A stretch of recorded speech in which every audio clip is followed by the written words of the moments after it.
Kirikiri was lying on a beanbag beside his mother. He sat up and looked at her, smiling softly. She smiled back at him. "What's up with you today? You seem so cheerful. It's nice," she said to him. "It's just nice to see your face again, Mom. I've been stressed out about a few things. Would I be too old to ask for a hug?" he asked. She smiled again. "Of course not, Haruto. I'd be happy to oblige." She came over to him and wrapped her arms around him softly, before stroking his hair and saying, "It'll all be okay, Haruto. You don't have to worry about anything. You have your best friend Yuto looking out for you. Rely on him more, alright?" He sighed and swatted her away as she turned into clouds and disappeared. Sarikaku was sitting at a desk on the other side of the room, monitoring a large number of security cameras. "That wasn't exactly what I was expecting," Kirikiri said to him. Sarikaku didn't look at him, keeping his eyes glued to the screens, and stated hazily, "Gotta mix it up a little, you know. Don't want the same visions every time. It'll get boring." He sighed again and got up, preparing to leave the building. "I'm going out now. I'll be back in maybe 2 hours. No promises, though. If I'm not back within 3, assume I'm captured or dead." Yeah, that's what you say every time. I know you think you're calming my nerves by saying that, but you're really not. Just don't do anything stupid and come back to me. I'll be here, watching, as usual," Sarikaku said to him, still intensely watching the screens. Kirikiri scoffed as he opened the door. "You gotta relax a bit, you'll hurt your eyes." Sarikaku pressed a button, which caused something to power down. He nodded, and Kirikiri walked out of the room. Sarikaku looked at him through the reinforced glass beside the door, just to make sure.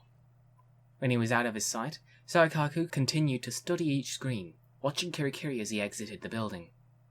There was one last camera, hidden, on the outside of the building. After a few minutes, Kirikiri was out of sight. "You better be careful. Who knows what she'll do to you if she catches you," Sarikaku said to himself. Back at the police station, it was 12:29, only a minute before the operation was to begin. Shinso took his time walking into the building and being directed to Sakauchi's office. He opened the door without knocking and saw the lurkers, Mr. Aizawa, and a few select members of the police force sitting around a table. Sakauchi smiled at the boy. "You made it. Just in time, too. We were about to begin. Let's not delay and get straight to the chase. Most of you know why you're here, but let's recap. Judging by the information we could gather, the Sinister Six have split up. Considering the law that abolishes heroes will be passing in just under 2 days, we wanted to gather a small group of heroes last minute to do one final legal operation. I entrust everyone here to keep quiet about this. Despite it being legal, it's still shady what we're doing. If the public found out about this, we'd be chewed up by the media. Now, back to the Sinister Six. We know that Kinzakuma is out of action after sacrificing himself to disarm the nuke. Miraculously, he survived, and is in hospital being closely monitored by Rocklock, in case he wakes up in a bad mood.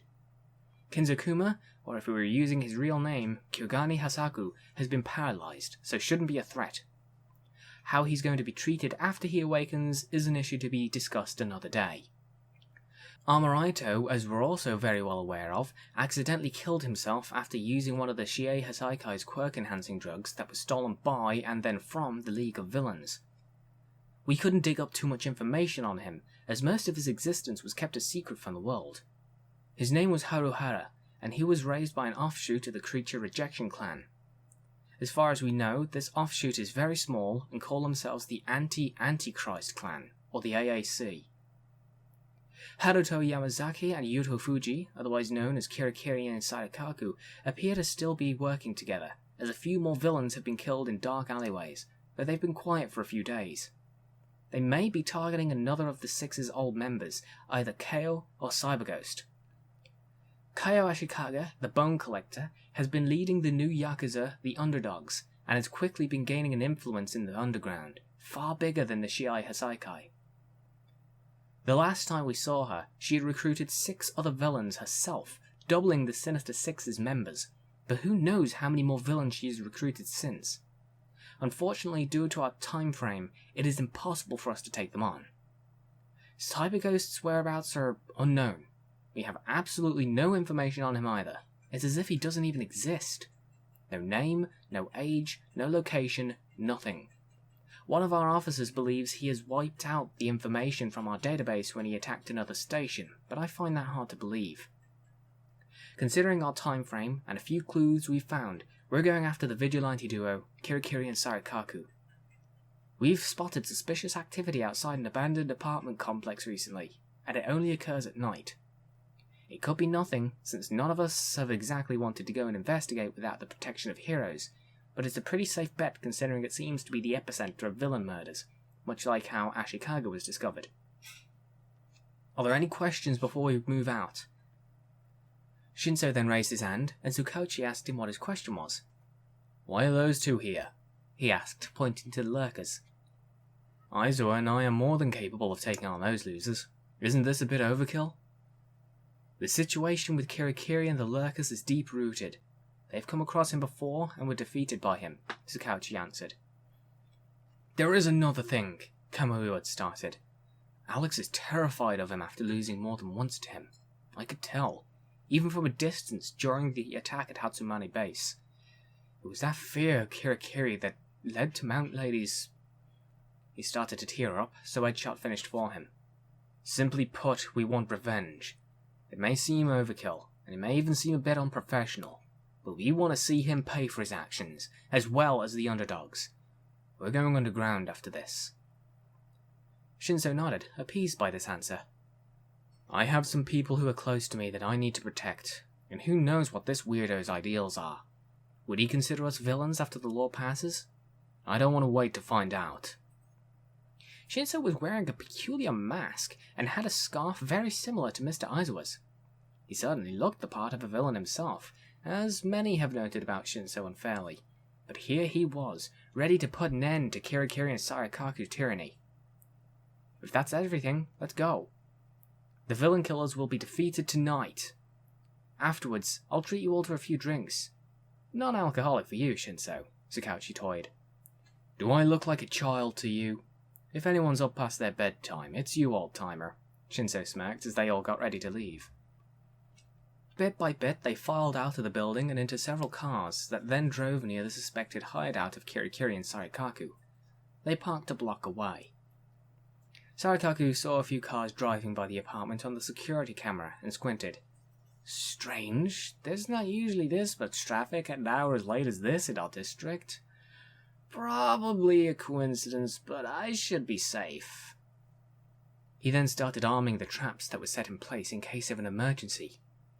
They may have seemed silly in ordinary situations, but our heroes weren't in any ordinary situation. Everyone got out of the cars and met up outside the building, making their way towards the entrance which Sarikaku could see on camera. "I never agreed with taking money from those whom we killed, Haruto, but it's definitely paying off now. I guess crime really does pay," he chuckled. The police burst into the building and scanned the area, moving in with their guns out of their holsters and poised to shoot. As soon as everyone stepped into what looked like an old lobby, a new door shut behind them. A steel lockdown door arose from the slit in the floor beneath where the rickety old wooden door was, and sealed them inside. The windows likewise had steel shutters on them. Kamui Woods was ready to break their way out before Tsukauchi ordered him to stand down. "Wait! We're trying to detract attention as much as possible. If we go destroying heavily armored defenses, we will be noticed by a lot of people. We're not in danger yet. Keep the damage to a minimum. I'll let you know if we need to use drastic measures, alright? For now, let's just see what's up. There's something strange about the defensive nature of these two, which could play to our advantage." There was a speaker in the top corner of the room that suddenly emitted a sound from an unknown source. Sarikaku's voice. "I want to play a game," he said, attempting a menacing voice. "Shinso, can you brainwash him?" Mr. Aizawa whispered to Shinso. "Sorry, never seen the guy before. If I at least knew what he looked like, I probably could. I've heard Kirikiri when they raided UA, but this doesn't sound like him. I've never met Sarikaku." "Allow me to explain as much as you need to hear. Yes, You're in all air. Yes, we're in this building. And yes, we've sealed every exit. You see, we're kind of in a corner here, so I set up a few traps for you. Am I stupid for expositing this all to you? Perhaps, but I've made it clear before that I don't want to kill heroes if I can avoid it. None of my traps are lethal, thusly. However, you're gonna have to prove you're smart enough to surpass them and track us down. Beware, though, the final room has a boss fight in it, so it would be best if you kept as many of your pros awake, or else you might not make it out of here alive. That is all. Have fun with the first test. Sarikaku stopped talking to them after that, and left the heroes and police force to their devices, as he prepared an escape plan for if they somehow passed his trials. The room looked fairly average. It just looked like a lobby, with a receptionist desk. The only strange thing was that it had one hallway at the end of the room, and seemingly no other rooms to go into. We must be on our guard. They could have anything in store for us. He says the traps are not lethal, but they're villains. We can't trust anything they say, Edshot said. This sounds like a bad Saw movie, like Jigsaw or something, Shinso commented, looking around. He continued, keep an eye out for slits in the walls, pressure plates on the floor, sensors in the ceilings, stuff like that. They all nodded, looking around and eyeing everything suspiciously. One of the members of the police force walked forward after checking the floor to see if it was clear, and touched a thin wire that was too difficult to see in the rather dimly lit room. The cop was beside the desk, and the bell that was on the desk sprayed purple gas in his face. He breathed it in, and after a brief moment, passed out. Sarikaku grinned. And so the games begin, he said to himself. Did anyone see what happened? Mr. Aizawa asked. One of the officers said, he seemed to have hit a tripwire or something. The room is probably full of them. Seriously? Don't they live here? How could they live like this, in fear of setting off their own traps they can't see? Another officer queried. There's probably a recognizable pattern that they use. We have no way of figuring it out, so there's only one real option. We hold our breath and carry on, Shinso said. We should also call out when someone needs to take a breath so we stop moving. If we rush through too fast, there may be a more deadly trap like you suggested. It wouldn't be good if we all got taken out in one hit. Also, let's put our friend in a more dignified place, shall we? Kamui suggested. They picked up the officer and lay him down on a chair carefully, making sure not to set off any more tripwires. They all got ready to move as one. In 3, 2, 1. Move forward at a steady pace, Tsukauchi announced. In unison, they all started to move forward as they took a deep breath and held it. A tripwire was set off, causing gas to spray up from another seat. Another officer called out to stop so they could take a breather. This place is rigged head to toe. We've barely moved, and there's still 10 or 12 meters to go before we get to the hallway. I see a flight of stairs, too, Mr. Aizawa stated. After another countdown, they carried on forward, triggering several more traps. Sarikaku grinned at the cameras and talked to himself. You're getting the hang of it. It'll be a pain resetting it all in that order, but this is fun to watch for now. He was engrossed in the spectacle before him, watching intently. He almost seemed to be admiring the heroes at work, as he'd never actually gotten to see them up close like this before, for obvious reasons. The gas that was being released from these traps was starting to gather up at the ceiling. Edshot looked up. It floats upwards. This could be useful information. The gas is lighter than air. They took another break before making one last push, making it to the hallway. Mr. Aizawa was the first to go into the hallway, using his scarf to check for more tripwires.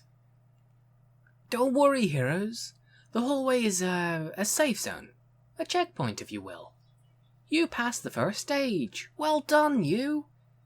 It's really amazing to see the quick thinking of heroes at work. You're oh so cool. Sarikaku then cleared his throat and continued over the new speaker in the room. Excuse me. Yes, you passed the first trial, but will you pass the second? You only have 7 officers now, and still 4 heroes. Travel upstairs to seek your next level. Now it's more like some crappy dungeon crawler. Sarikaku is just playing with us. He wants us to play his game. And that's making me mad. He's just using us as pawns. He could probably take us all out right now if he wanted to, but he's just screwing with us, Shinso shouted, getting more animated than usual. Mr. Aizawa put his hand on his shoulder and looked into his eyes. "What's the most important thing I've taught you so far?" "Keep calm," Shinso said, slightly ashamed. "It's one of your best traits. Don't let emotions get the better of your judgment. You've already helped us figure a few things out. Don't get hot-headed now, or else we may be stuck," he winked at Shinso. "Alright. Okay. Unless he's cheating, it should be safe to travel up the stairs to the next level, as he called it. It's safe to say he's not lying at this point. However, I'll go first. I would hate for someone to trigger a trap because of my mistake," Shinso said, and before anyone could stop him, he ran up to the top of the staircase. He then called down, "It's safe. Come up." Everyone then followed suit. The rest of the staircase had been sealed away, which made for a strange transition. There were just a few steps that led into concrete. The only path through was through another wooden door. They opened it to see a large room, this one more like several apartment rooms merged together. The walls must have been knocked down to combine all these rooms. That would explain the bad plasterwork at the top of these stairs and what should be a hallway beside us, Kamui Woods said, pointing to the wall beside them. Despite the fact that it was really large, there didn't seem to be too much off with the room. When they all stepped in, just like with downstairs, another iron door shut behind them.